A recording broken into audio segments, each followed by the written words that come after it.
Hello friends, welcome to BPSC quest. Daily current affair के नए series में हम लोग डेली द हिंदू और दैनिक जागरण के जो भी इम्पोर्टेंट करंट अफेयर होंगे डेली के, उसको हम लोग डिस्कस करेंगे इस सीरीज में। इसमें लगभग हम लोग 10 से 12 करंट अफेयर जो भी इम्पोर्टेंट होंगे उसको डिस्कस करेंगे, और इसके साथ साथ इनका प्रैक्टिस क्वेश्चन हम लोग हर वीक के लास्ट डे संडे को इनका प्रैक्टिस क्वेश्चन करेंगे, इसी पे बेस्ड संडे को। तो चलिए शुरू करते हैं 16 नवंबर का करंट अफेयर जो डेडिकेटेड हुआ 70th बीपीएससी के लिए। तो पहला देखते हैं हम लोग, Modi launches mission for most backward of the scheduled tribe. अभी देखिए, बैकवर्ड शेड्यूल्ड ट्राइब का सबसे मोस्ट शेड्यूल्ड ट्राइब कौन सा है, इसको हम लोग नया नाम से जानते हैं, जिसका नाम है पीवीटीजी, मतलब पर्टिकुलरली वर्नरेबल ट्राइबल ग्रुप। ये ऐसे ट्राइबल ग्रुप है जो अभी सबसे ज्यादा पिछड़े हुए हैं डेवलपमेंट के मामले में। तो इनके डेवलपमेंट के लिए मोदी जी ने 24,000 करोड़ का एक नया स्कीम, एक प्रोजेक्ट लॉन्च किया है, जो लॉन्च किया गया कब, विकसित भारत संकल्प यात्रा के दौरान। और ये कहां से लॉन्च किया गया, खूंटी झारखंड से। खुद नरेंद्र मोदी ने इसको लॉन्च किया खूंटी झारखंड से। ये झारखंड के अलावा हिमाचल प्रदेश, जम्मू कश्मीर और कई अलग राज्यों से भी इसको लॉन्च किया गया है।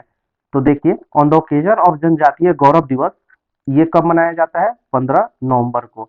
तो ऑन द ओकेजन ऑफ जनजातीय गौरव दिवस, marking the birth anniversary of tribal icon Birsa Munda, prime minister Narendra Modi flagged of विकसित भारत संकल्प यात्रा फ्रॉम खूंटी झारखंड। ये मैं बता चुका हूं आपको।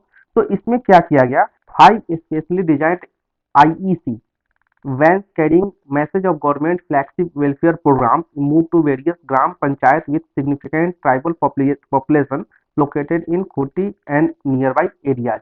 इसमें क्या किया जाएगा, 5 वैन को फ्लैग ऑफ किया गया, रवाना किया गया, जिसके थ्रू गवर्नमेंट के जो भी डेवलपमेंट के प्रोग्राम्स है ट्राइबल्स के लिए और लोकल पॉपुलेशन के लिए, उन सब के बारे में जानकारी दिया जाएगा आसपास के लोगों को।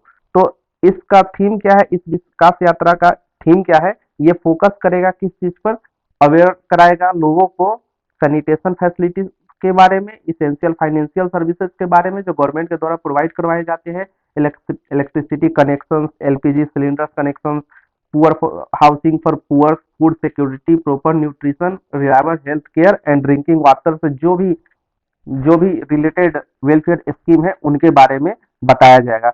तो इसमें इंपॉर्टेंट क्या है कि ये सबसे पहले तो हमें याद रखना है कि विकसित भारत संकल्प यात्रा का शुरुआत कब किया गया, 15 नवंबर को किया गया। जनजातीय गौरव दिवस कब मनाया जाता है, 15 नवंबर को मनाया जाता है।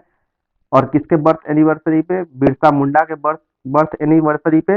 और कितने का प्रोजेक्ट लॉन्च किया गया, तो ये है 24,000 करोड़ का प्रोजेक्ट लॉन्च किया गया। चलिए आगे लोग देखते हैं कि पीवीटीजी ग्रुप होते क्या है।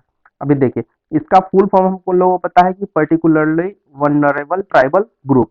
अभी देखिए, 8.6% जो पॉपुलेशन है वो है एसटी का, मतलब शेड्यूल्ड ट्राइब का पॉपुलेशन है इंडिया के अंदर। अभी पीवीटीजी है जो कि वेरी वनरेबल ट्राइबल ग्रुप है, जिनका डेवलपमेंट अभी तक पूरी तरह से नहीं हुआ है। देखिए, ट्राइबल ग्रुप दो टाइप के होते हैं, कुछ लोगों ने तो मॉडर्नाइजेशन को अपना लिया है और कुछ लोग मॉडर्नाइजेशन से अभी भी अछूते हैं।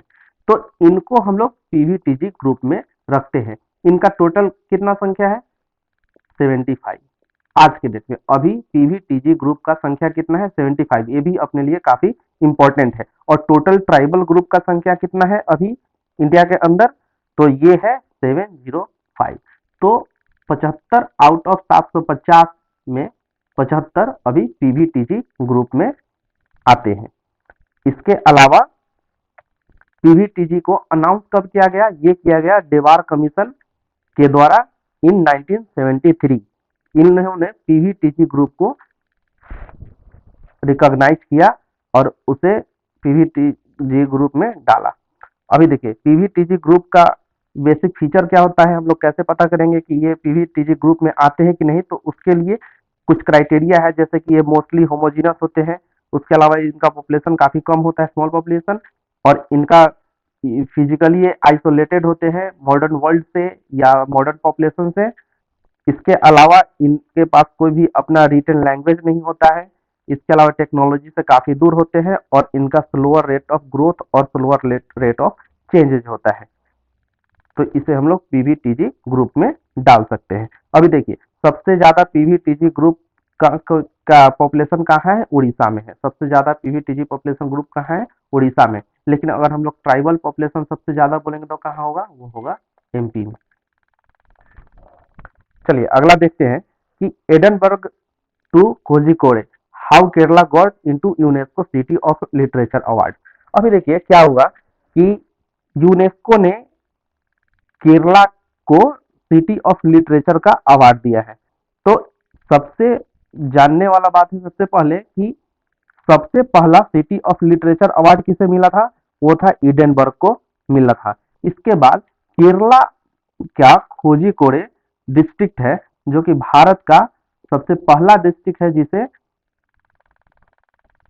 सिटी ऑफ लिटरेचर का अवार्ड दिया गया है यूनेस्को के द्वारा। और सबसे पहला किसे दिया गया था? वो था एडनबर्ग को। अभी देखिए यूनेस्को और भी अवार्ड देता है, जैसे म्यूजिकल सिटी का अवार्ड देता है। यह म्यूजिकल सिटी का अवार्ड सबसे पहले बनारस को 2015 में दिया, फिर चेन्नई को 2017 में, और 2023 में ग्वालियर को दिया गया है म्यूजिकल सिटी का अवार्ड। तो 2023 में एक तो कोझिकोड को और दूसरा ग्वालियर को अवार्ड दिया गया। तो ग्वालियर को दिया गया किस चीज का अवार्ड? सिटी ऑफ म्यूजिक का अवार्ड। सिटी ऑफ म्यूजिक का अवार्ड। और कोझिकोड को सिटी ऑफ लिटरेचर का अवार्ड दिया गया। और सबसे पहला लिटरेट टाउन हिंदुस्तान का कौन सा है? कोयटम, जो कि है केरला में, और ये 1989 में इसे सबसे पहला लिटरेट टाउन का अवार्ड दिया जा चुका है। तो फ्रेंड्स अगला न्यूज है कि 4 माइग्रेंट वर्कर डाई ऑफ एफेक्सिएशन इन सूरत। देखिए सूरत में 4 माइग्रेंट वर्कर का डेथ हो गया। ये इंपॉर्टेंट नहीं है, हमें समझना है कि एपॉक्सिएशन टर्म क्या होता है, एपॉक्सिया टर्म क्या होता है। क्योंकि बीपीएससी अगर हम लोग 69 का बात करें तो उसमें कई सारे ऐसे मेडिकल टर्म्स थे जैसे कि इंसोमेनिया वगैरह, जिसके बारे में पूछा जा चुका है। तो हम लोग देखते हैं कि एफेक्सिएशन क्या होता है। Asphyxiation is a kind of general hypoxia. अब हाइपोक्सिया का ही ये एक टाइप है। हाइपोक्सिया में क्या होता है कि हमारे ऑर्गन्स में ऑक्सीजन सही से पहुंच नहीं पाता है, ऑक्सीजन रीच नहीं कर पाता है हमारे ऑर्गन तक।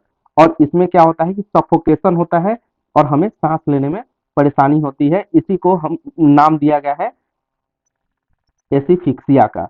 It is a kind of hypoxia. तो हाइपोक्सिया कैन कॉज कोमा और डेथ। और इसी हाइपोक्सिया के कारण सूरत में 4 माइग्रेंट वर्कर का डेथ हो गया है। तो हाइपोक्सिया सिंपली क्या है? Hypoxia is a type of asphyxia is a type of hypoxia in which any person faces difficulty in breathing. चलिए अगला देखते हैं। अगला है green house gases heat record high in 2022। अभी देखिए ग्रीन हाउस गैसेज का जो प्रोडक्शन है, जो इमिशन है, वो 2022 में काफी हद तक बढ़ गया है। तो हम लोग सबसे पहले देखते हैं कि ग्रीन हाउस गैस होता क्या है।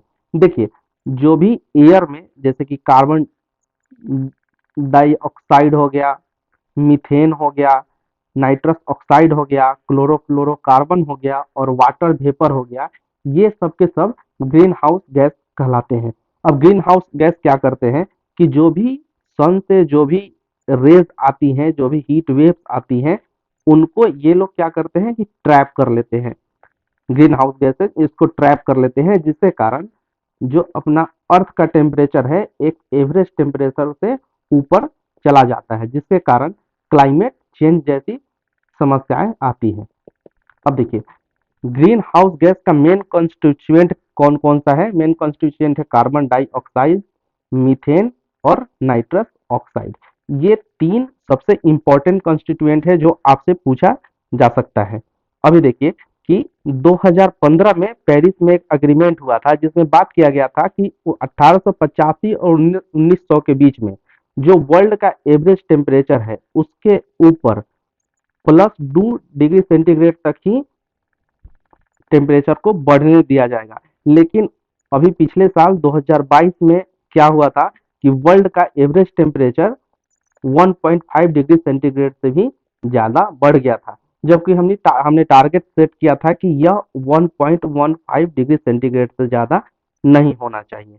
हमें देखना क्या है कि सबसे पहले ग्रीन हाउस गैसेज होते क्या हैं और ये कैसे अफेक्ट करते हैं क्लाइमेट चेंज को, और उसके बाद में इसके मेजर कंस्टिट्यूएंट क्या क्या है और ये कौन कौन से गैसेज है जो ग्रीन हाउस गैसेज में काउंट होते हैं।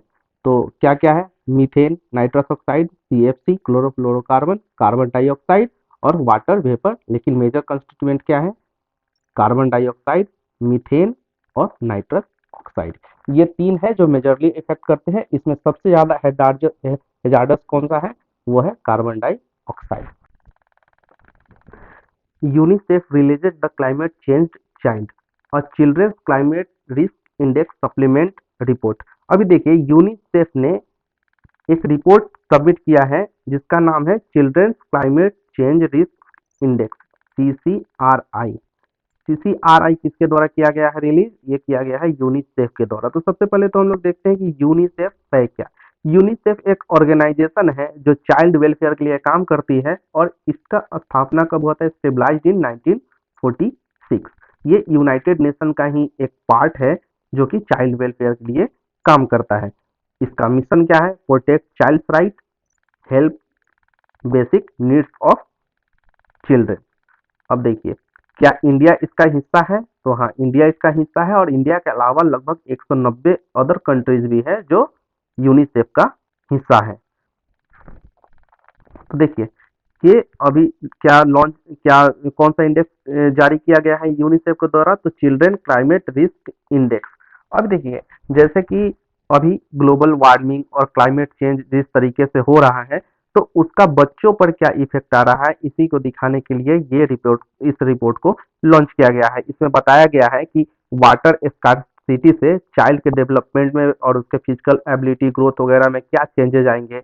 उसके अलावा वाटर के वल्नरेबिलिटी होने के कारण और स्कार्सिटी होने के कारण जो चिल्ड्रन कैसे अफेक्ट होंगे उसके बारे में इसमें बताया गया है।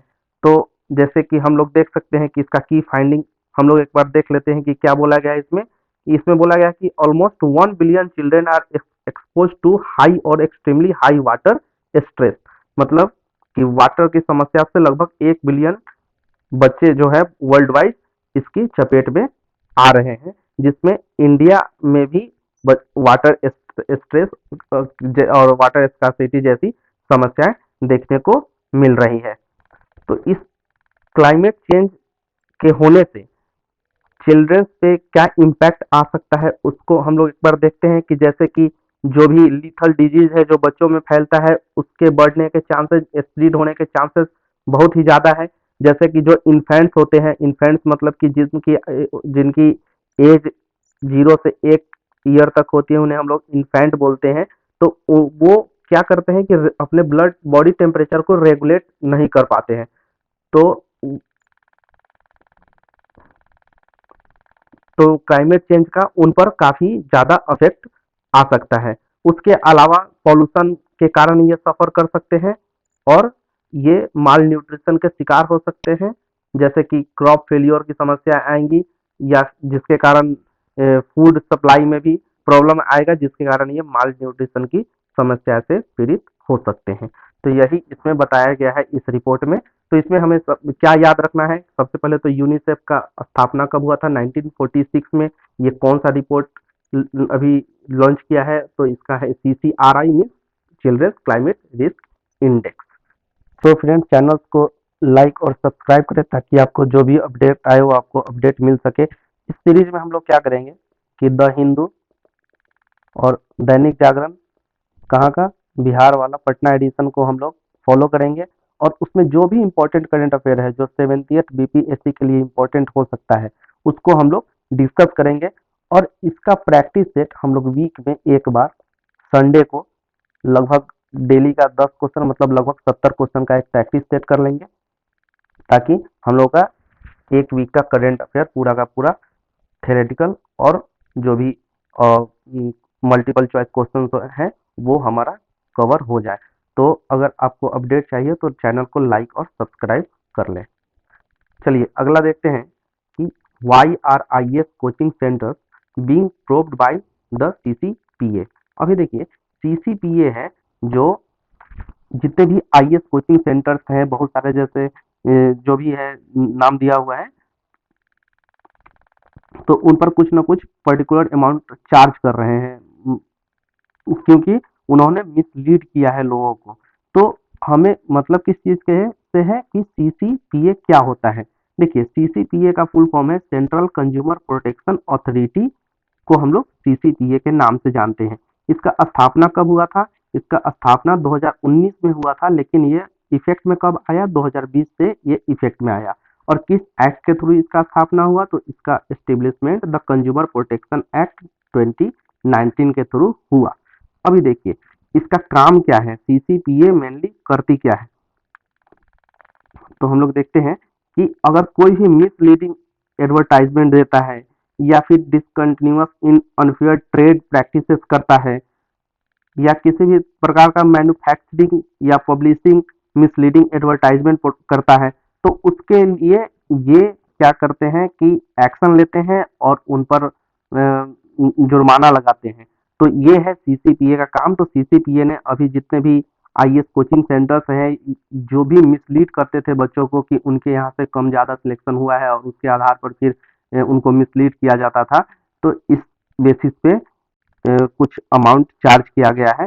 तो इसमें इम्पोर्टेंट क्या है कि CCPA के बारे में हम लोगों को जानना है कि CCPA क्या है। तो CCPA क्या है कि सेंटर कंज्यूमर प्रोटेक्शन अथॉरिटी।